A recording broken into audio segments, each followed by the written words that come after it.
एक माँ अपनी दवाइयाँ छोड़ देती है क्योंकि अगर घर खर्च बढ़ जाएगा तो उसके बेटे की पढ़ाई के लिए पैसा कहाँ से आएगा। एक बाप अपनी नई कमीज लेना टाल देता है क्योंकि वो अगर यहाँ पैसे खर्च कर देगा तो इस महीने उसके बेटे की ट्यूशन फीस कहाँ से भरी जाएगी। बड़े खुशकिस्मत होते हैं वो लोग जिनकी जिंदगी में माँ बाप होते हैं, जिन्हें माँ बाप का प्यार मिलता है। वो माँ बाप ही होते हैं जो आपकी खुशी के लिए अपनी खुशियों का भी गला घोट देते हैं, समझौता कर लेते हैं। सुबह तुम्हारे स्कूल जाने की जल्दबाजी में माँ के हाथ जल जाते होंगे चूल्हे पर खाना बनाते वक्त, मगर कभी वो अपना दर्द बयान नहीं करती क्योंकि उसे तुम्हें पढ़ाना है। तुम्हारे पिता, क्या लगता है तुमको, हर रोज सवेरे जब तुम बादशाह की तरह अपने सपने में व्यस्त होते हो उस समय तुम्हारे पिता काम पर निकल जाते हैं, ठीक से नाश्ता भी नहीं करते और चैन की नींद तो बस यही सोचकर कुर्बान कर देते हैं कि बस कुछ समय की बात है, अपने बेटे को पढ़ा लेंगे तो कल आराम से बैठकर जिंदगी एंजॉय करने का मौका मिलेगा। माँ की आंखों में अभी भी वो ख्वाब है कि कब उनका बेटा उनके अरमानों को पूरा करेगा, कब उनकी उम्मीदों पर खरा उतरेगा।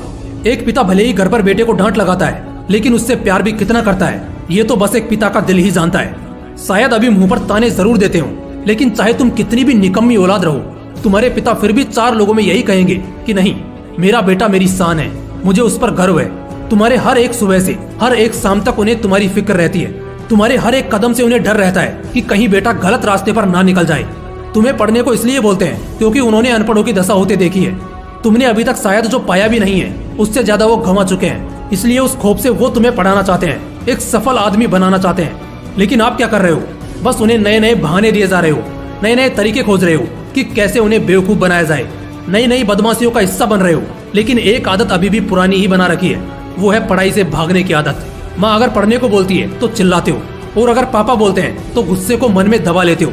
लेकिन आज तुम उन्हें गलत साबित नहीं कर रहे हो बल्कि अपने आप को गलत साबित कर रहे हो, अपनी पूरी जिंदगी उजाड़ रहे हो।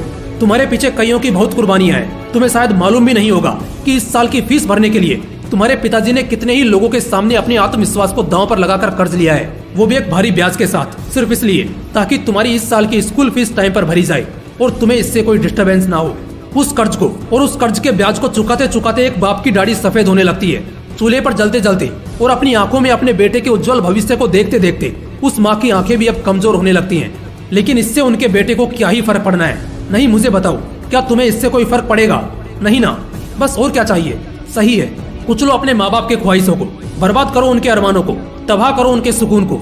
एक दिन तो पता चलना ही है कि तुम उनके पढ़ाई के पैसों में आग लगा रहे थे क्योंकि तुम्हें पढ़ाई तो करनी ही नहीं थी। ज्यादा से ज्यादा क्या होगा, वो बाप जो सालों से तुम्हारी पढ़ाई के लिए कर्ज उठाता आया है उसका ब्याज भरते भरते वो बूढ़ा हो जाएगा और एक दिन इस दुनिया से चला जाएगा। लेकिन वो कभी भी सीना चौड़ा करके ये नहीं कह पाएगा कि ये मेरा बेटा है। उसके बाद तुम भी कोई छोटा मोटा काम करोगे, अपना घर बसाओगे और फिर अफसोस करोगे कि काश मैंने उस वक्त थोड़ी मेहनत की होती, काश मैं पढ़ लिया होता, काश मैंने अपने माँ बाप की बात मान ली होती। काश काश काश ऐसे ही अफसोस करते करते एक दिन मर जाओगे और तुम्हारी पीढ़ी ऐसे ही धोखा करते करते गुजर जाएगी। आखिर में तुम इंसान के नाम पर धब्बा खिलाओगे, इससे ज्यादा कुछ भी नहीं है। और इसके बाद तो शायद ऊपर वाला भी तुम्हें दोबारा मौका नहीं देगा वापस धरती पर जन्म लेने का। एक बड़ी बात बताऊं, तुम्हें हमेशा दिल में आज भी वो गिल्ट रहता है कि तुम्हारी जिंदगी में तुम अभी बहुत पीछे हो। दिन प्रतिदिन तुम्हारी बर्बादी का दिन करीब आ रहा है। कैलेंडर की वो आखिरी तारीख अब करीब आ रही है जिस तारीख से तुम्हें असली जिंदगी का रूप दिखेगा। सारी जिम्मेदारियां तुम्हारे ऊपर होंगी और उस वक्त तक अगर तुमने अपनी जिंदगी में कुछ उखाड़ा नहीं होगा ना तो बस रोते रह जाओगे, अफसोस करते रह जाओगे। तो मेरे दोस्त, कईयों के ताने और 2-4 के दीवाने होना ही जिंदगी का सार नहीं है। अभी भी वक्त है, बदलो अपनी सोच को, चल दो एक नई राह पर। कड़ी मेहनत और लगन से बस कुछ साल खुद को पढ़ाई की भट्टी में झोंक दो, तब शायद तुम्हारी जिंदगी का मकसद पूरा होगा। अगर अंदर एक आग लगी हो ना तो आज से ही शुरू करो, नहीं तो तड़पते और बर्बाद होते पूरी जिंदगी बीत जाएगी।